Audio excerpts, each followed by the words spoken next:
Harrison Burton will join Sam Hunt Racing in 2026. Jesse Love will return to Richard Childress Racing in 2026. And Sam Mayer could be facing some pretty big penalties for intentionally wrecking Jeb Burton after the race.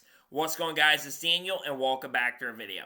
We got some NASCAR and other motorsports stories discussed here today on the channel. Let's go ahead and just jump straight on those really quickly. We're going to start talking about William Byron. As was reported by the NASCAR Insights account on Saturday, that William Byron got his first pole for Hendrick since Kansas Speedway earlier this year. This is the longest streak that Hendrick Motorsports have without getting a pole since 2006, where they had 20 straight races in a row without getting a pole. It's pretty crazy how consistent Hendrick Motorsports has been when it comes to getting poles and winning races, but it's been wild to see that they've not been able to win as many poles and be as quick in qualifying. They've been close to winning a lot of poles, but they haven't had the same consistency that we have seen when it comes to getting poles every single year. So for William Byron to accomplish that and get that pole for them is a huge deal. Good to see them break that record and get back into pole contention, as we'll look to do that once again this weekend at Phoenix for the championship event. And now we're going to head on to the next story of today's episode, as we're talking about the Championship 4. As there was a report by the NASCAR Insights account last night that all three Daytona winners from February have advanced to the Championship 4. This is the first time in the playoff era that this has actually been accomplished. The three drivers who won: Corey Heim. Now, Corey Heim got it thanks to Park Clearman being disqualified, but still, Corey Heim ended up picking up the win. He, of course, made the Championship 4. In the Xfinity Series race, Jesse Love picked up the win. He made the Championship 4. And then for the Cup race, William Byron, who won the Daytona 500, he's in the Championship 4 as well. All three drivers are showing really great speed so far this season, have had phenomenal years, have earned the right to make the Championship 4. Congratulations to the three drivers on making the Championship 4 this year and getting it in first time it's ever happened. A pretty incredible accomplishment. And now we're going to head on to the next story of today's episode, as we're talking about the Mexico GP. Now, while the NASCAR Cup Series race was going on in Martinsville, you had the Mexico GP taking place. Lando Norris won the pole, and that's pretty much what happened. There was some contact, I think, that happened on the track throughout the race, but Lando Norris had such a big lead in this event, pretty much dominated. There was some complaining about lap traffic throughout the race, but Lando Norris would come off the final corner in dominant fashion, win the race, I think by nearly half a minute, I'm pretty sure, and would come off the corner and pick up the win and victory. Lando Norris also, with this win, has taken over the championship lead, as he's cut the gap on Oscar Piastri the last 2 weeks, and now we've got a big championship fight coming up, as Max Verstappen also has closed the gap a little bit as well on the championship too. Congrats to Lando Norris on picking up the win and victory and winning the Mexico GP. I think that he is going to have a good shot of still going for a championship, even though this team's been kind of against each other, it seems like, at this point. But nonetheless, really exciting for Lando. Congrats to Lando on winning the Mexico GP. I think he's got a solid chance at a pretty good opportunity to go out there and contend for the championship at the end of the F1 season.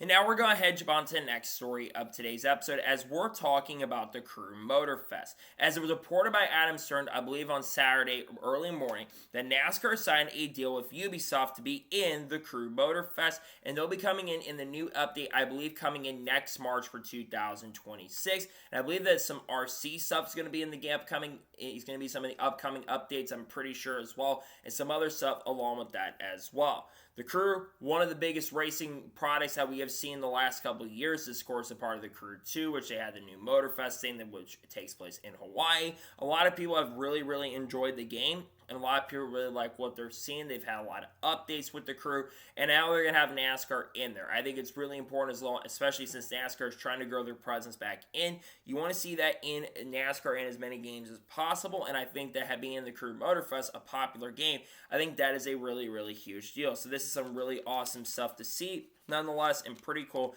that NASCAR will be in the Crew Motorfest, and pretty awesome that they got the deal with Ubisoft to be in the game. Pretty cool stuff, in my opinion.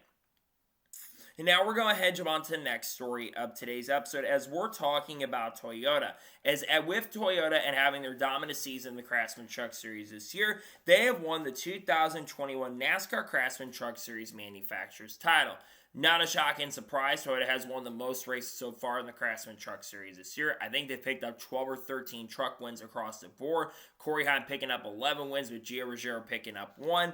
And then, of course, being as dominant as they've been and consistently been up there with Corey Heim throughout the year. When you win as many races Heim has done, you're likely going to win the championship, because I know how they do the manufacturer's points. I know how they used to do it, but they don't do it as like they did it back in the day. But congratulations Toyota on winning the manufacturer's title. They earn it. They get it done. Once again, congratulations to them on winning this year's manufacturer's title. It's going to be fun to see if they can get in the other 2 series for the end of the year. But again, Toyota has won the manufacturer's championship. Congrats to them on winning this year's manufacturer's title. Congrats to them once again on getting it done.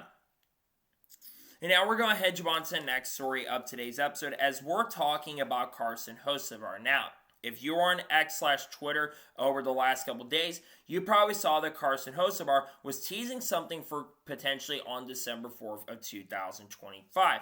If you take a look what kind of car is there, that is a dirt late model. And if you take a look at the tweet that Carson put out, you can see a Chili sign. Now, what is that indicating? Well, I have a little bit of an idea and suspicion what this might be. I think this has a lot to do with the Gateway Dirt Nationals. I believe the Gateway Dirt Nationals for 2025 take place from, I believe, December 3rd up until around December 6th this upcoming year, later this year. And we know that Carson Hocevar, I believe, has ran the Gateway Dirt Nationals before, I'm pretty sure, in different classes. But now it seems like he wants to go and run the Gateway Dirt Nationals. And I gotta say, I am really excited if this happens, because say what you want to say about Carson Hocevar. Yes, he was kind of a wreckaholic during the Cup Series race yesterday, but Carson Hocevar is still a very solid and really talented guy who wants to go out there and improve his craft and try to get better. And going and racing in different series will be able to help Carson improve on that craft going forward. He's going to have to go against a lot of really good, talented, and really good drivers in this series, have a chance and opportunity to be strong and competitive. But I think Hocevar is a talented enough guy to do this, and I think it'll be fun to see what he can do at the Gateway Dirt Nationals later this year. It's good to see that he will get the chance and opportunity to run the Gateway Dirt Nationals. It sounds like it's going to happen, and it seems like Chile is going to be a sponsor, which I think is really exciting stuff and cool to see that likely will be happening at the end of this year in St. Louis. And now we're going to head on to the next story of today's episode, as we're talking about Josh Bilicki. As it was announced on Friday that Josh Bilicki will drive the number 91 for DGM Racing this weekend at Phoenix. He's got a pretty cool sponsor also that'll be working with him at Phoenix as well. Josh Bilicki's made quite a few starts with the DGM Racing team and organization. I believe he's driven the majority of races in this number 91. I think he's also driven the 92 car so far in 2025 as well. No one knows what the official plans are for Josh Bilicki going into next year at the moment, but I think Josh Bilicki's earned the right to get an opportunity to be full-time. He's a really solid road course guy, and you can kind of compare Phoenix at points kind of like to a road course in some way, shape, or form. So this could lead to Josh Bilicki having a pretty good run this weekend, but we got to remember DGM Racing is not one of the fastest teams and organizations in the field. So I hope for Josh he can have a solid run. I think he'll show some good pace and speed. I think he'll have an opportunity to be competitive, maybe get a top 20, maybe get a top 30. Who knows at this point, but good to see Josh Bilicki back behind the wheel. Hope he has a good chance to be fast and competitive. We'll see how things go, and we'll see if Josh Bilicki will be a factor and contender for a potential win and victory. We'll see what he can do. Probably not going to have a shot to win the race, but again, we'll see what it goes on, and we'll see if Josh Bilicki shows some really solid, really good stuff. Good to see him back with DGM Racing this weekend at Phoenix. And now we're going to head on to the next story of today's episode, as we're talking about Xfinity. Now, there's been a couple announcements in regards to the NASCAR Xfinity Series season finale coming up, as was reported by Adam Stern on Friday, that for Xfinity to mark the final race as title sponsor, Xfinity has made the final stage of this week's championship commercial-free on the CW. On top of that as well, the last 10 champions in the Xfinity Series from 2015 to 2024 will give the command for the event. So that means that given the command, you will have William Byron, Daniel Suarez, Chris Buescher, Justin Allgaier, Austin Cindric, Ty Gibbs, mentioned Daniel Suarez, Tyler Reddick, Cole Custer, and a couple other drivers will also get the opportunity and chance to give the command as well. I love that they're doing that. It makes a ton of sense to bring all the drivers who've won championships under the Xfinity Series sponsorship deal come in and give the command. On the other side of things, this is some really exciting stuff and a great gesture from the Xfinity sponsorship side of things. Because this is one thing I love that we're starting to see more, is we're starting to see less and less commercials, at least full screen commercials in general. But this includes double box ads. This doesn't include just full screen commercials. No, the final stage of this race, even during cautions, I believe, will be basically not under commercial break, which I think is a really, really important deal for NASCAR long term, because we see this in Formula One every week, which that might change with Apple, but we see this with Formula One currently at the moment where they don't have any full screen or any commercials at all for the most part. So the less commercials you can have, the better I think it is going to be for the sport. So I'm excited about that. I think that's cool. It is going to be sad to see that Xfinity no longer will be the sponsor after this weekend. Of course, O'Reilly Auto Parts will come in and take over that sponsorship starting in 2026. So I think that this is a nice and great gesture they've put together here. I love seeing this kind of stuff. I think it's a huge deal that they will get the opportunity to not have any full screen commercials and the chance and opportunity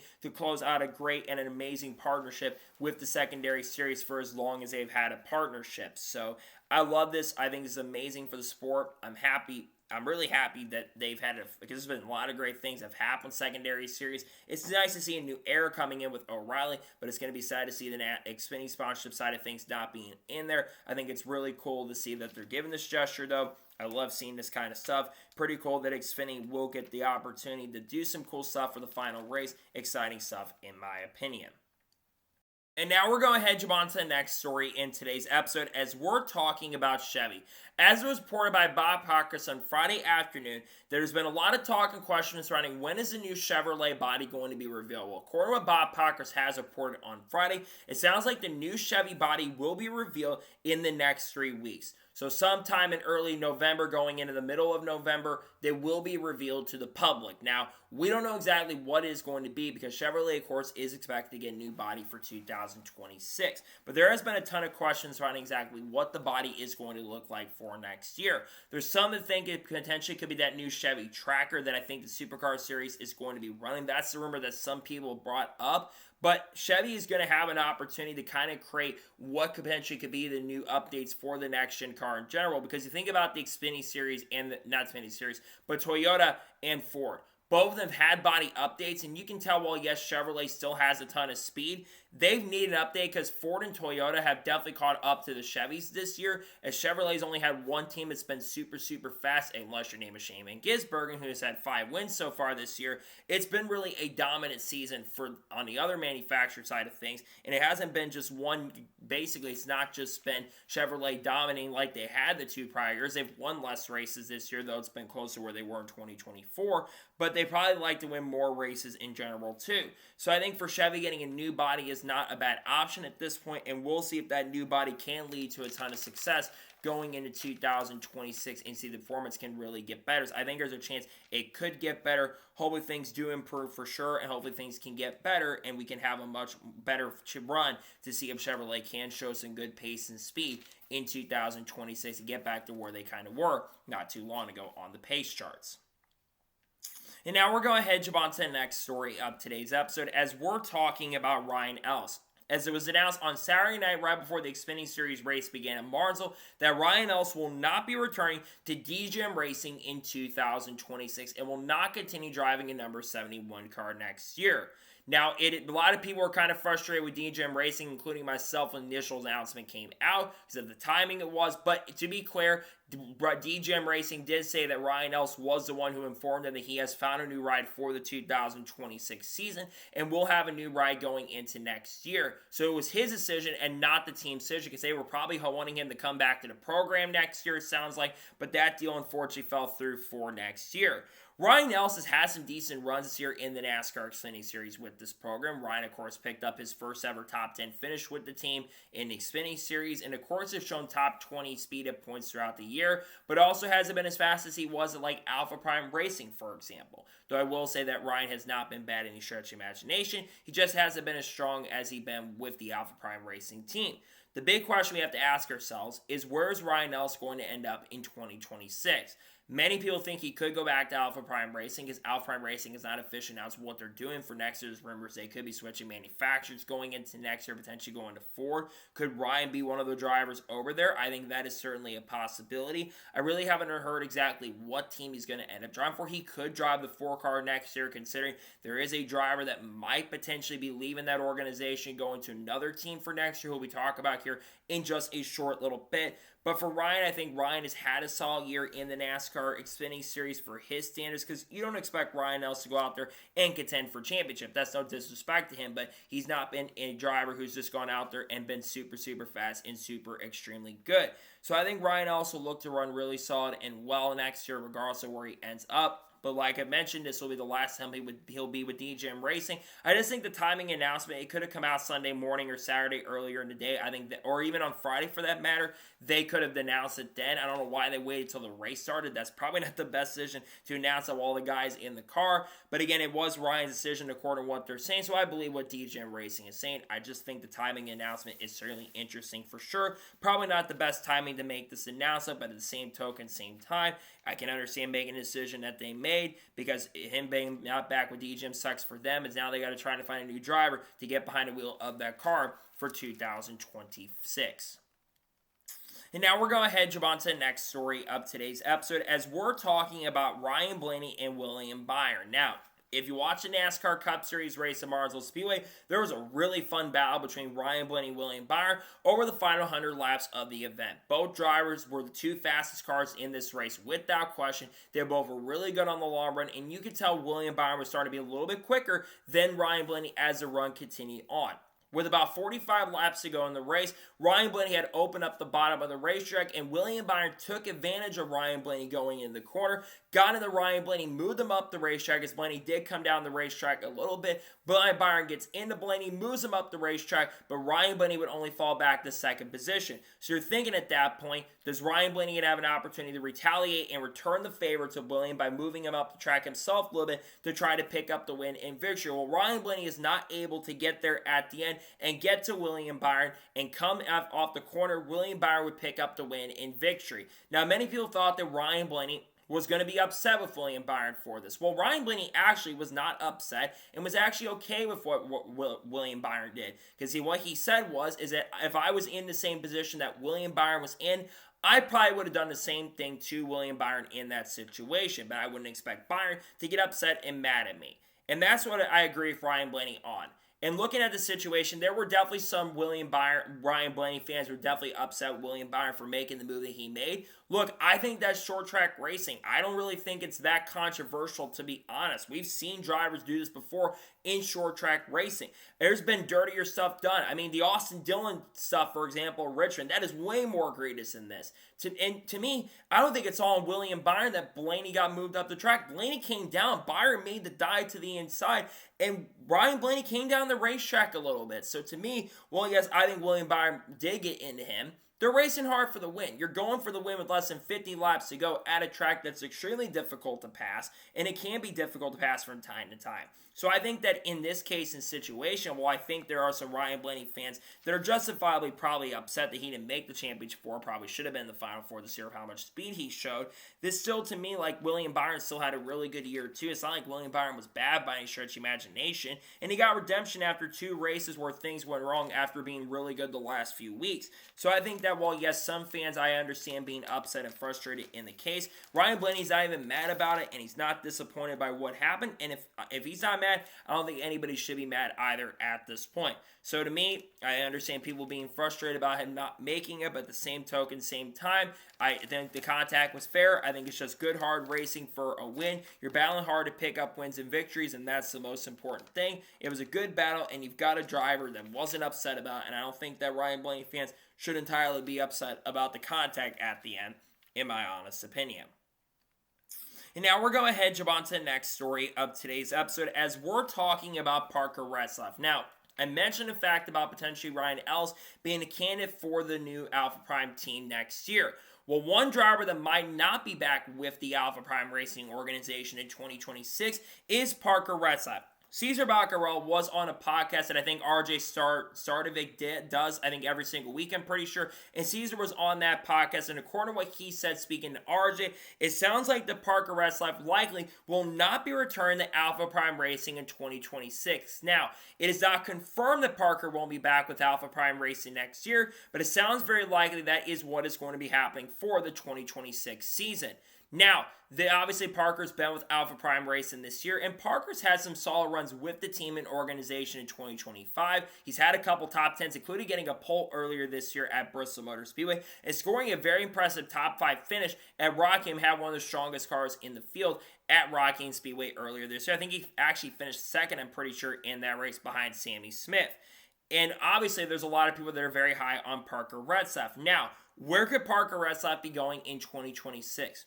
There are some decent teams out there that could be potential options. Obviously, Sam Hunt Racing's off the table. He could go down to the Truck Series and maybe go to a good team. There are some good teams that are going to be available, like a McAnally Hogaman Racing, and some other teams that could be available.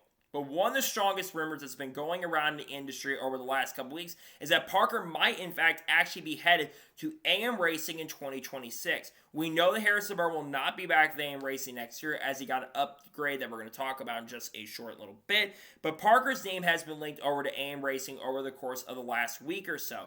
And Parker going to AM Racing, that's not as strong as Harrison Burton. He's still a solid driver. He's probably better than Haley Deegan. And there is talk that they may be switching to Chevrolet next year. So I could see Parker being a solid candidate for this team and program next year. And I think that Parker is a talented enough guy to get behind the wheel of that car and show some strong pace and speed. So as of right now, I am leaning toward Parker Retzlaff going over to AM Racing next year. It'd be cool if he got like a really good opportunity with a different manufacturer. But as of now, I am 100% leaning toward him going over to AM Racing right now. That's where I think he likely ends up in 2026. That'd probably be the best option for him at this point that is available, because a lot of the rides are not going to be available for next year going into 2026 here in the near future. So you want to get him a chance to drive for a good team and program. We'll see what happens with Parker going into the 2026 season, but as of now, I think he ends up at AM. I don't think he'll be back with Alpha Prime Racing next year. I think he ends up with AM Racing in 2026, and I think that he'll probably end up being there. That's where I think he goes, and I think that's where he'll end up racing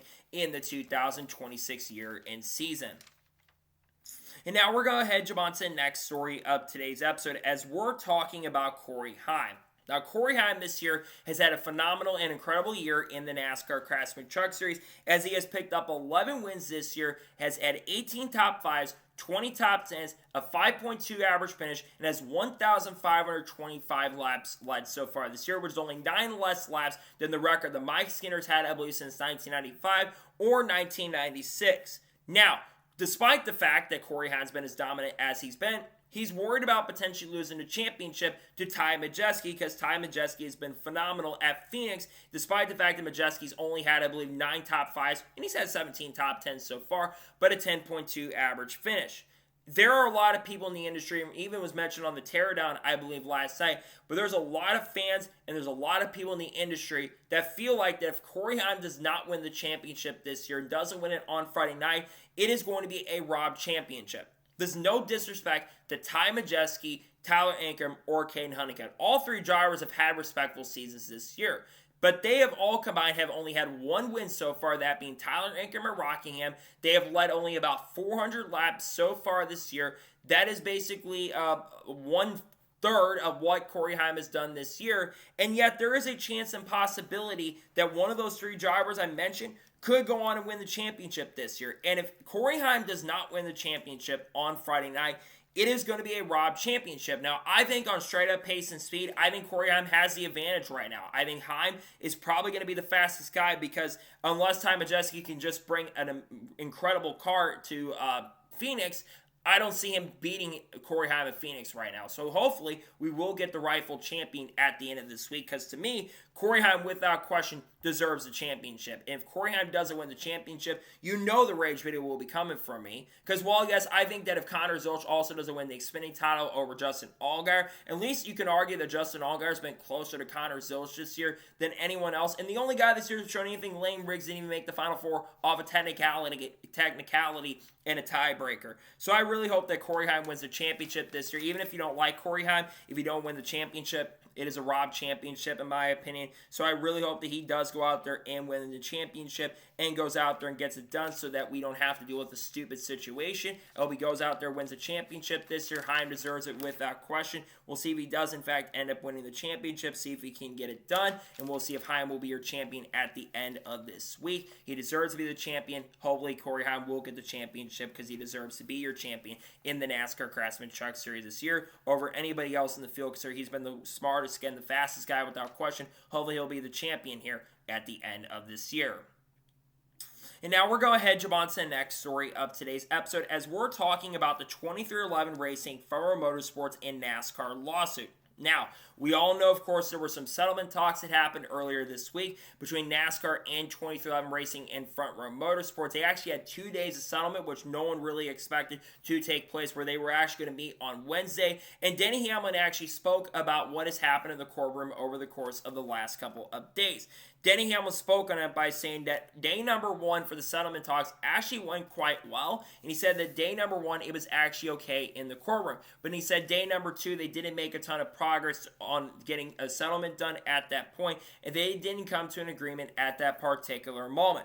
Then basically said they went to the summary judgment hearing, and then Denny Hamlin pretty much at the end of speaking to the individuals that were in the courtroom, of course, he pretty much says that one is on a suicide mission at this point.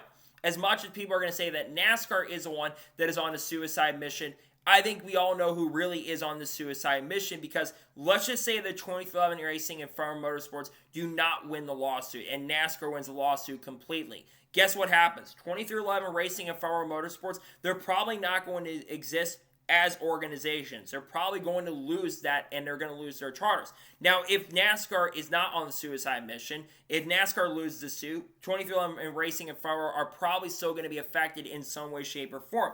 No one is outright going to win this lawsuit if we go to trial in December. But it seemed like, according to Jordan Bianchi and Jeff Gluck, it seemed like that there was a slight light at the end of the tunnel. So there is still an outside chance we could get a settlement. But because according to what they said, there's people at 2311 Racing and Front Row that might be looking for new jobs going right now and looking to try to find an extra place to go to at this point so they can have some stability going forward. Because while Denny Hamlin and 2311 have been assured, and the employees of 2311 and the employees at Front Row have been assured that their futures are at least going to be safe, at least for this particular moment, they don't want to be in a bad position. They want to have backup plans just in case. I mean, Spire's hiring a lot of people from what I know, so they're looking to basically get as many people in the organization as they can right now.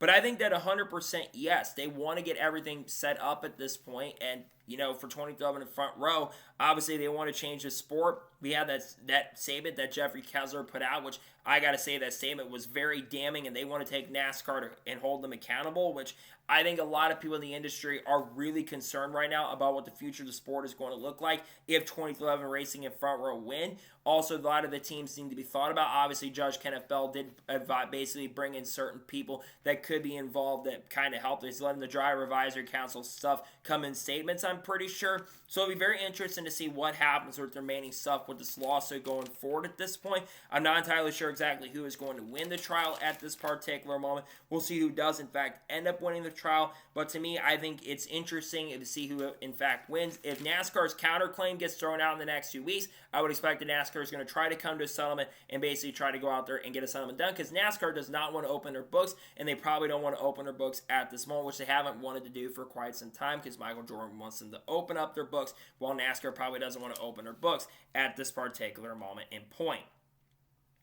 And now we're going to jump on to the next story of today's episode, as we're talking about championship formats and potential championship formats that we could be seeing in 2026. As NASCAR, of course, is expected to change the championship format for the 2026 year. Now, according to what Jeff Gluck has reported, it sounds like that Martinsville will likely be the final race where we have this style of elimination format where we have a one-race championship. According to what Jeff has put out there, the three potential formats that NASCAR could be looking at to use in 2026 are a 4-race championship, a 10-race chase, and a 36-race format, which is the full season format. It sounds like the 1-race championship, without question, is out.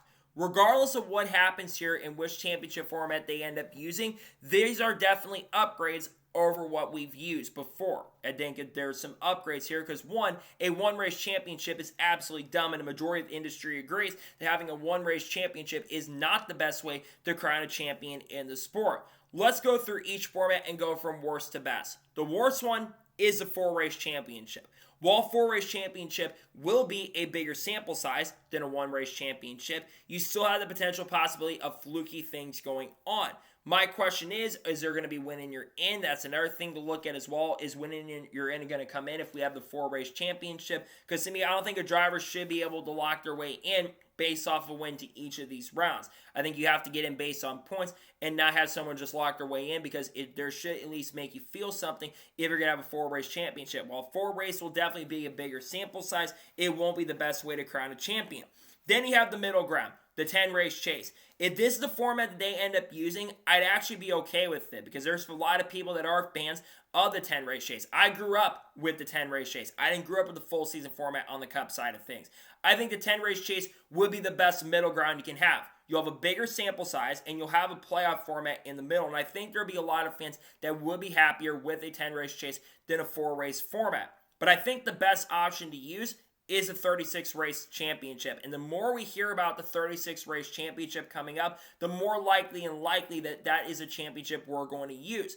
And I think especially with the next-gen car and how competitive everything is, you're not going to have someone that's just going to completely run away with this championship. You're still going to have a pretty wide-open opportunity for a championship at the end. So I think the best course of action for NASCAR right now is to go to a full season format and go to the full season championship. Are they going to go to a full season championship? I am not entirely sure at this point. But again, I think the full season format is the best way to go. If they can't do a full season championship, the chase is the way to go. I think that would be the best middle ground at this point. I'd be fine with it. We could have only 10 or 12 drivers make it, 10 of the 12 most elite guys. You have natural eliminations. You don't have to, which again, you'll still have elimination there, but it will only be one time. You're probably not going to have much manipulation, which I got to say, there really wasn't any manipulation this week in Martinsville, which I'll give the teams a lot of credit for not trying to manipulate the outcome of the events this weekend. But I think a 4-race championship is the worst. It's still better, though. So regardless of what championship format they use, again, I hope we go to the full season championship. That's the best way to crown a champion at this point. Hopefully we do get that going into next year. We'll see what format they end up using in the 2026 year. That probably won't get confirmed until January. That's when they usually announce their competition stuff. Probably a couple more months so we get the official confirmation on that. We'll see what kind of format they use in 2026 and see how many drivers are also eligible to make the championship in 2026 as well.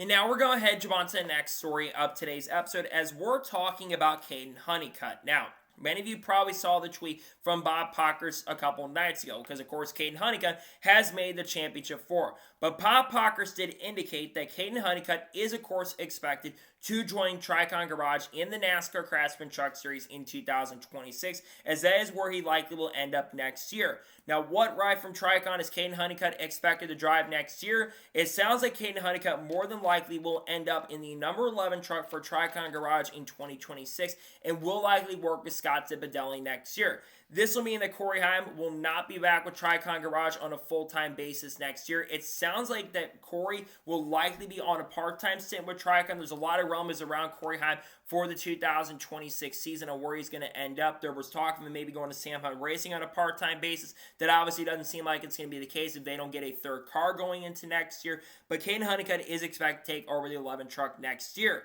When you look at Caden Honeycutt compared to Corey Heim, I think Caden is definitely a downgrade for sure over Corey Heim, but Caden is still not a massive downgrade. I want to be clear. I think Caden Honeycutt is a very talented race car driver. He has shown some really good stuff, especially this year with Halmer Friesen Racing, going from rags to riches, going from a late model guy who drove for teams like Young's Motorsports in mid to back-to-back organizations to winning the Snowball Derby last year, and then of course having a really solid year in the Truck Series going to the Championship 4.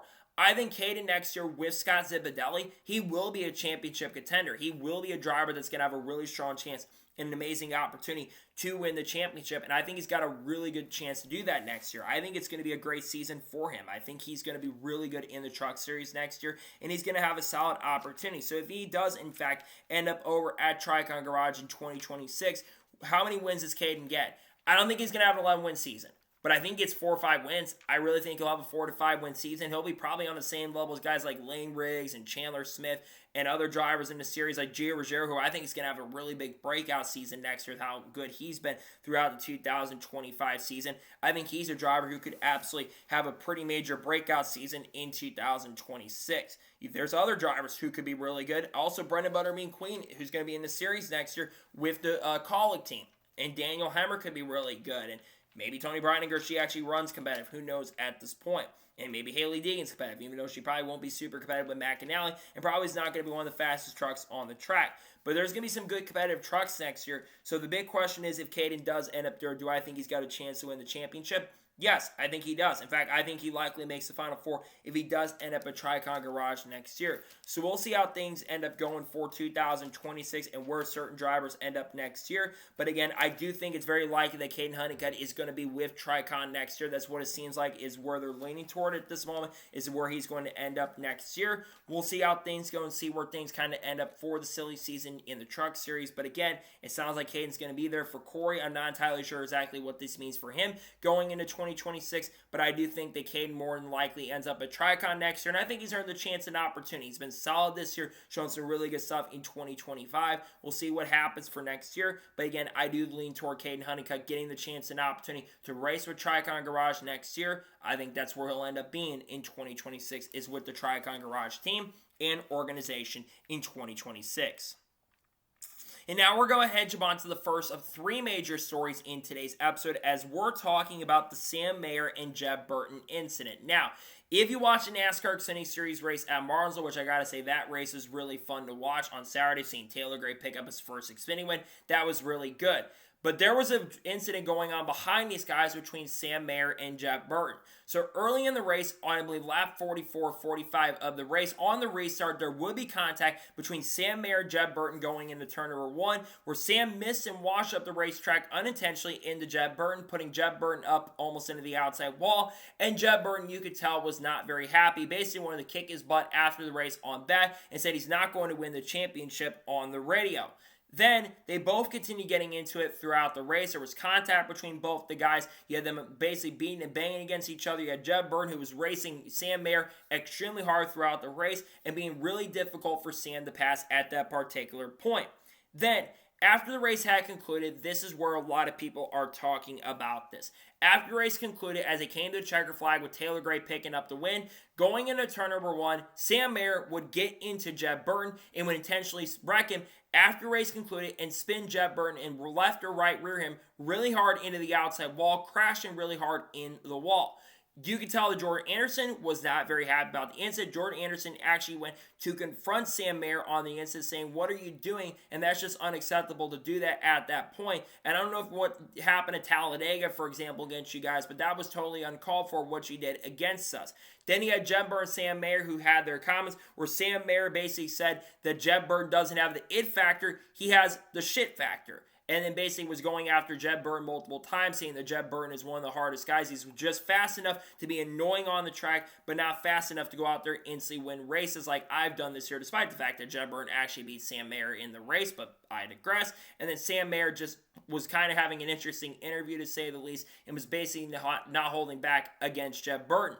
Jeb Burton was speaking to media members after the race concluded as well, and you could tell that Jeb Burton was absolutely furious about what happened on the racetrack. And Jeb Burton basically said that he didn't want to talk to him. He wanted to punch him in the face and wanted to kick his butt. And he said that there really wouldn't have been much talking. There would definitely been a fight that had been taking place. And Jeb, you could tell, was really angry about that. And basically he called Sam Mayer a punk, and saying that Sam being so pissed off about what happened at Talladega, that was totally uncalled for on his part. Here's my thought on the situation against Sam Mayer and Jeb Burton. Look, I completely understand Sam Mayer being frustrated, right? I can understand him being frustrated at the race. You just lost your chance and opportunity to try to get your first championship in the Xfinity Series, and you want to end the Xfinity Series sponsorship tenure off on a really, really big note. And I think that's all fine and good and dandy, right? That you want to go out there and compete for a championship and you want to get it done. But at the same time, NASCAR frowns upon that kind of stuff. NASCAR is not a big fan of drivers intentionally wrecking people after the race is over. They are not big fans of that. And I get there are some people that are Sam Mayer fans who are probably saying that Sam Mayer probably shouldn't get a penalty for this. I don't agree with that. Look, NASCAR frowns upon this kind of stuff. They don't want drivers intentionally wrecking after the race. It's after the race is over. Have your contact on the racetrack, beating the bang as much as you want, but don't wreck each other after the caution or after the race is over. That is just uncalled for, and Sam Mayer should know better at this point. Now, I'll give Sam Mayer some credit. He did apologize to Jordan Anderson. He said he felt bad for Jordan Anderson in that situation. He did want to wreck. He respects Jordan, what he's accomplished in the sport, and is happy to see Jordan have a ton of success. I'll give him credit for at least apologizing to Jordan in that situation. A big question is, should Sam Mayer be suspended? Yeah, I think NASCAR has to send a message here. I think they have to suspend him. A points penalty isn't going to do anything. A fine, it's not going to do anything at this point. The biggest thing you can do to teach these drivers a lesson is basically suspended for a race. At this point, there's only one race to go. You're going to Daytona in a couple months from now. Have him think about what he did for a couple months and make him learn from it. Because Sam Mayer sometimes races like an idiot, especially on these short tracks, and wonders why. And stuff like this, you wonder why he doesn't get a Cup Series opportunity, because he drives like this on the racetrack. So to me, I think without question at this point, Sam Mayer should be suspended. There's no excuse for what he did on the track on Saturday. I don't care if you're upset and pissed off and frustrated about losing your chance and opportunity to compete for a championship. And I understand him being upset. Don't get me wrong. But at the same token, same time, it was totally uncalled for to intentionally wreck him after the race is over. You should know better than that, especially as a driver. I think that was stupid. I think it was a terrible move on Sam Mayer's part, and I think he absolutely deserves to be suspended for a race. And I hope he does get suspended for a race. NASCAR needs to teach these drivers a little bit of a lesson about not just intentionally wrecking people after the race is over. I think the best thing they can do, like I said, is go ahead and suspend Sam Mayer for a race. I think that's what needs to happen, and I hope he does get suspended for that, because again, I think it was totally uncalled for and totally unacceptable on his part to intentionally wreck somebody after the race is over. I think it's totally uncalled for what he did on the track there. And now we're going to go ahead and jump on to the next major story in today's episode, as we're talking about Jesse Love.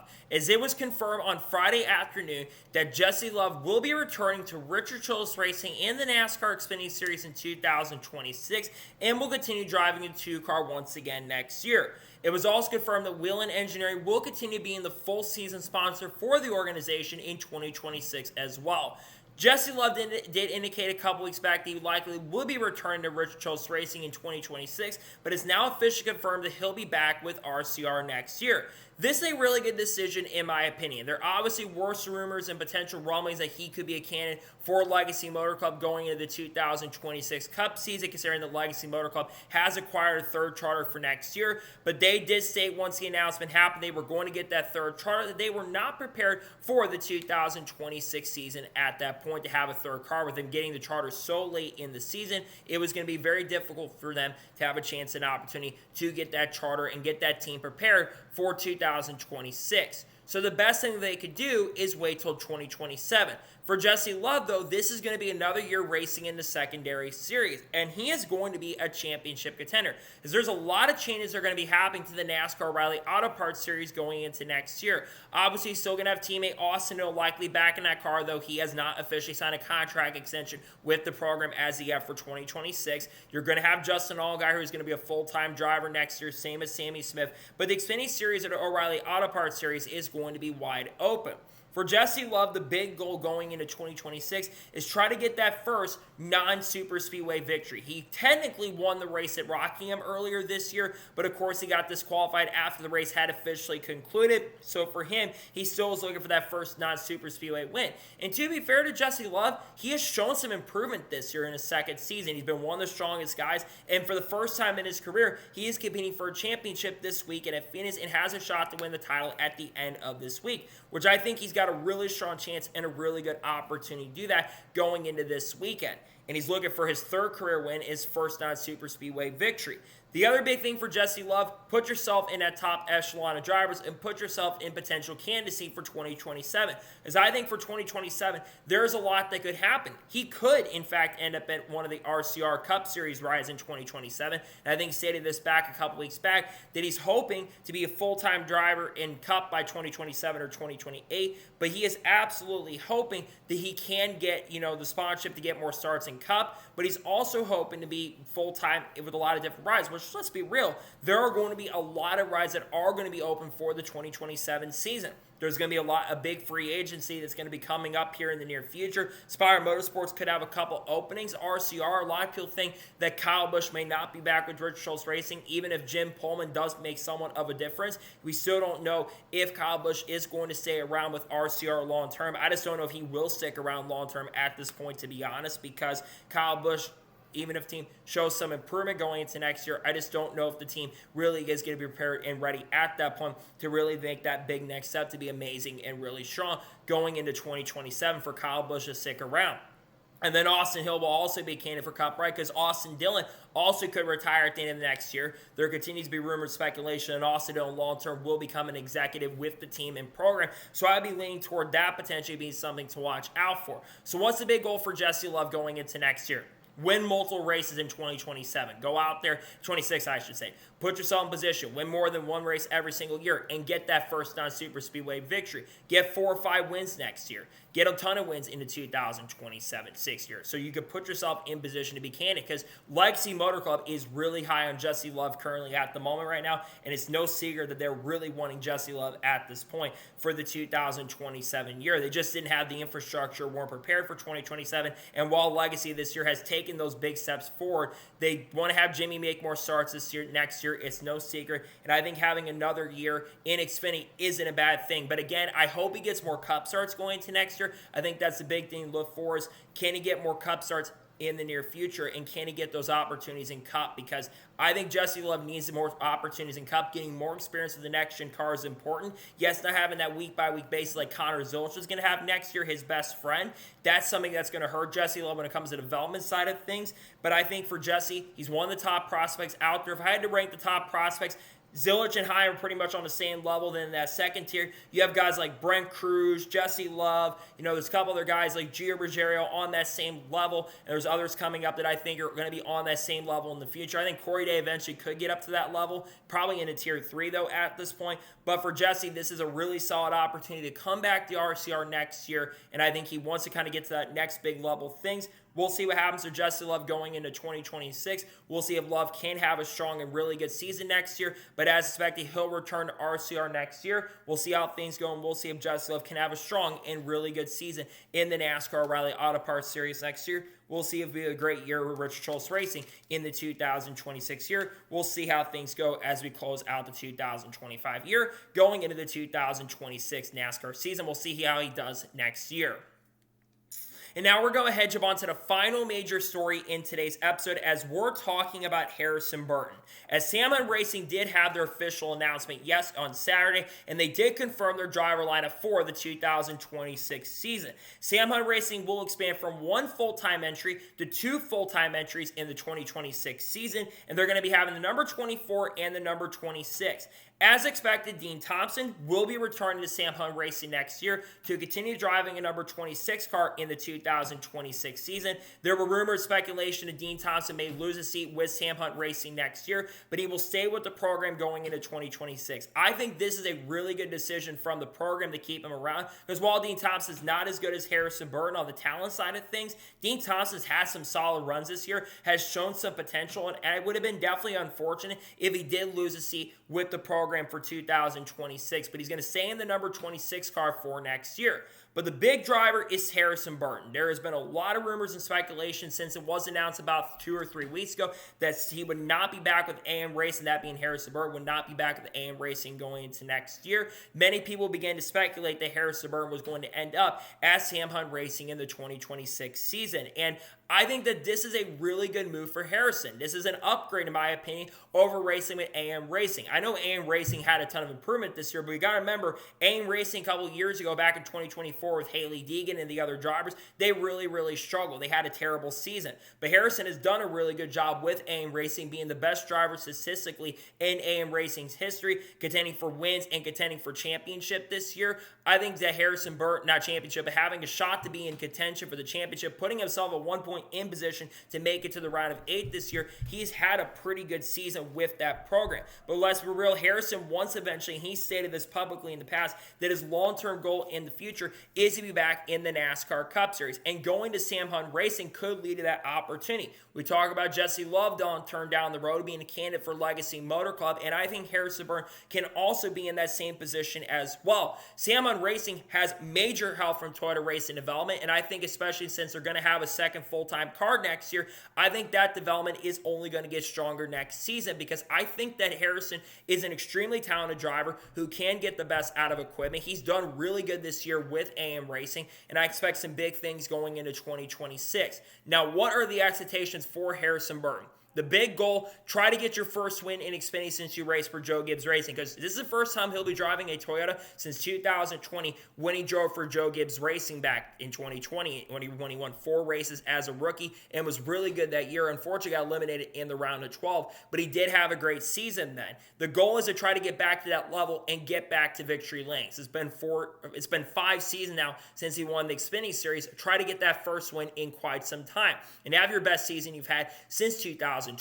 The second goal, make the playoffs. I think that's the big goal, depending on what the format is going to be for next year, because it is expected that there are going to be changes for 2026. You want to get the chance and opportunity to go and make the playoffs next year, because you're not going to have Connor Zilisch next year. Carson Quaffle, there's still some questions around what's going on with him for 2026 at this point. There's other drivers you have kind of some questions around, like Rajah Caruth, who's going to drive majority of the year for Junior Motorsports, but obviously he's not going to be full-time with JRM. He's just going to be part-time with Junior Motorsports, so he'll be in the 88 car for most of the season, until he'll also just be driving for Jordan Anderson Racing, who's not been as strong. There's rumors that Brent Cruz might be moving up to the NASCAR Rally Auto Parts Series next year, but he might not be running every single race because he might not be approved till March to do that. You may see Taylor Gray back next year, and you might see some other drivers making, like William Swalch, I'd expect to be back full-time next year as well. So try to be in that playoff conversation should be the goal for Harrison Burton. And if he has an amazing and great season, who knows where that could lead for him?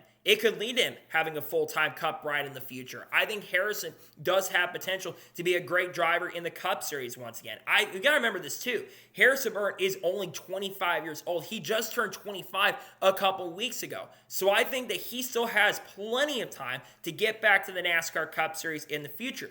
We mentioned this with Jesse Love, but there is going to be a wide open free agency going into 2026, and having that opportunity and putting yourself in position to be a candidate for a good ride is not a bad thing at this point, because I think Sam Hunt Racing is a team that can solidify people in good positions. And there's been even rumors and speculation at this point that Sam Hunt Racing down the road could be in the NASCAR Cup Series. There's rumors they bought a chassis apparently at one point from what I've heard, and they could have a Cup ride in the future. If they get the Cup opportunity, why not take that chance and opportunity to bring Harrison Burton into your program? I think that would be a really good option for the team at this point if they could go with that. Now, what does this mean for Corey Heim? Obviously, there was talk about Corey driving part-time for Sam Hunt Racing, with them having 2 full-time rides. I don't know what this means for Corey going into next year. Corey, obviously, we talked about this with Caden Honeycutt, but it's rumored that they are not going to have a full-time third car. They're not going to have, they're going to have Caden Honeycutt more than likely with Tricon Garage on a full-time basis next year. I'd expect that at this particular point, Caden will get that 11 truck. So I would have to think that Corey will be trying to find something for next year. He's going to drive for Tricon on a part-time basis.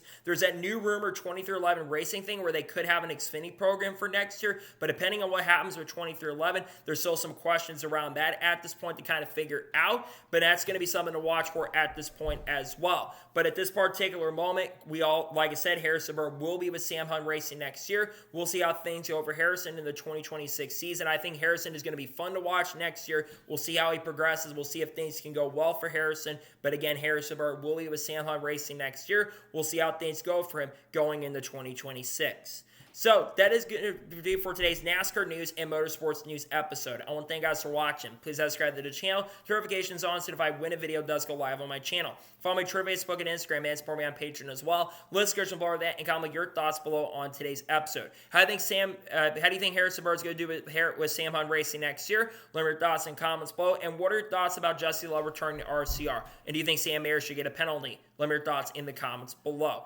Tomorrow on the channel, we're going to have a lot of videos coming out. We've, of course, got championship festivities throughout the week, race picks dropping later this week as well. For all 3 series, we, of course, are going to have the reactions who wins the championship at the end of the week as well for each of the races. And we got other fun content and news videos dropping throughout the week as well, and a lot of videos coming this off season. We got content coming on people like Haley Deegan, Shaman Gibbs, Burton, Carl Edwards, Kurt Busch, Kyle Busch, Paul Walsh, Ross Chastain, Sheldon Creed, Sam Mayer, Frankie Muniz, Cletus Afaro, Dodge Ram, Will Brown, Brock Feeney, Cam Waters, Junior Motorsports, Connor Zilch, Gino Suarez, all the good stuff we'll talk about on the channel in the coming days and coming weeks as well. So anyways, like I said, I want to thank you guys for watching today's episode. I'll see you guys next time for more great, awesome NASCAR content and other motorsports content on the channel like this. Take care, everybody.